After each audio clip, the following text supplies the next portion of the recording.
Welcome to The Explainer. Today, we're jumping into a really fascinating 1983 sermon from Reverend's son Myung Moon. It's called The Heart of God and the Restoration of the Motherland. And it lays out this incredible vision for how all of humanity can find its way back to a kind of lost paradise. So let's break down what that vision really looks like. So right at the heart of this whole sermon is this one powerful question. What if life isn't just a random series of events? What if it's actually a mission to return somewhere? It's this idea of a quest, to rebuild a perfect world that we somehow lost and finally find our way back home. Okay, so before we can even get to the solution, we have to really understand the problem. What exactly went wrong with the world, according to the sermon? Well, the answer is actually pretty straightforward. We're cut off. We're separated from our original home, what he calls the motherland. Now, this motherland he's talking about, it's not just some spot on a map. As the sermon explains it, it was more like a state of being, a time when humanity had this direct, person-to-person relationship with God. I mean, can you imagine that? A world with no barriers, no need for interpreters, just pure, direct connection. And this slide really puts that contrast into sharp focus. On one side, you've got the ideal world, a place filled with ideal love, a single language that came right from God's thoughts, everything on a constant upward curve of progress. But then, on the other side, you see our world, the fallen world, full of conflict, tons of scattered, deviated languages, and just this huge hole where God's love is supposed to be. So what's the real consequence of all this?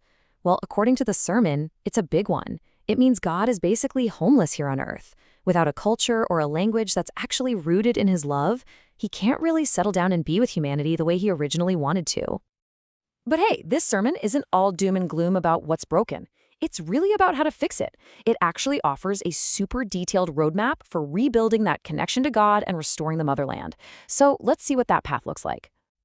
Right at the very center of this solution is this concept of true parents. The whole idea is that for God's love to actually have a home on earth, it needs a physical anchor point. And these true parents are seen as the ones who create that first true family, that first little foothold for God's motherland to be built again. So this slide here, this shows us the divine blueprint for that motherland. It's called the four-position foundation, and it's basically a family model. You see, you've got God right there at the center. His love is meant to flow through the true parents, then down to their children, and then finally radiates out to all of creation. This structure is presented as the only way God can really truly find a home here. Okay, so if that's the blueprint, what are the tools you need to build this new world? Well, the first one is probably not what you'd expect. It's language. The sermon argues that to really connect with God's heart, followers have to adopt what it calls the original language. The logic laid out in the sermon is pretty straightforward. It goes like this. Since the true parents came from Korea, God had to adapt and express his love through the Korean language. So it follows that to understand that love in its purest, most unfiltered form, you also have to learn Korean.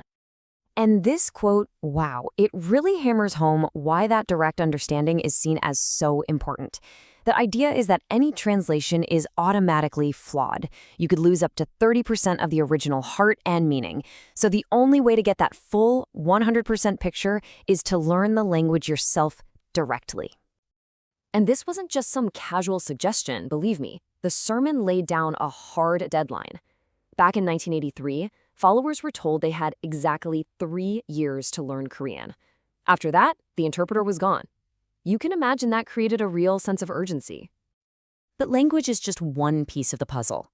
The second tool for restoration, this is where things go from personal study to geopolitics. The sermon frames a spiritual and ideological war against communism as the final, ultimate battle for the soul of the world. The sermon gives this really radical reinterpretation of history, basically casting World War II as the final showdown of a conflict that started all the way back in the Garden of Eden.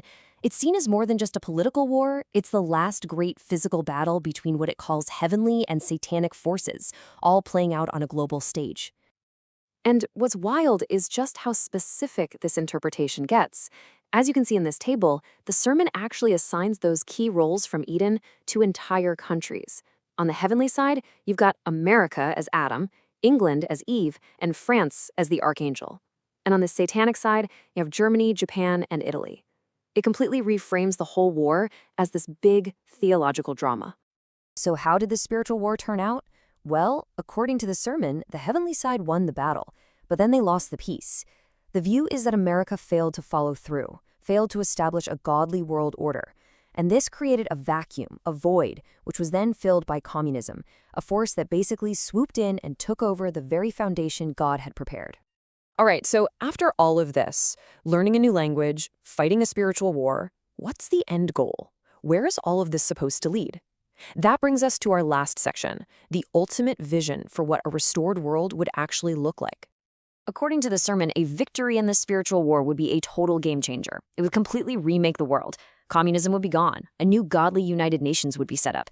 And most importantly, it would open up these pathways for God to finally travel freely and live here on earth, creating the real, substantial beginning of heaven on earth.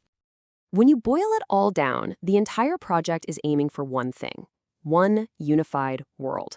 A world that operates under a single, guiding ideology, which the sermon calls unificationism, or even more simply, loveism. And so, that's what we're left with, this powerful and maybe to some unsettling vision of unifying the entire world through one single ideology. It really leaves us with a profound question, one that's echoed through all of human history. What is the true power? And what are the potential dangers of a single, all-encompassing idea that's meant to unite every single one of us?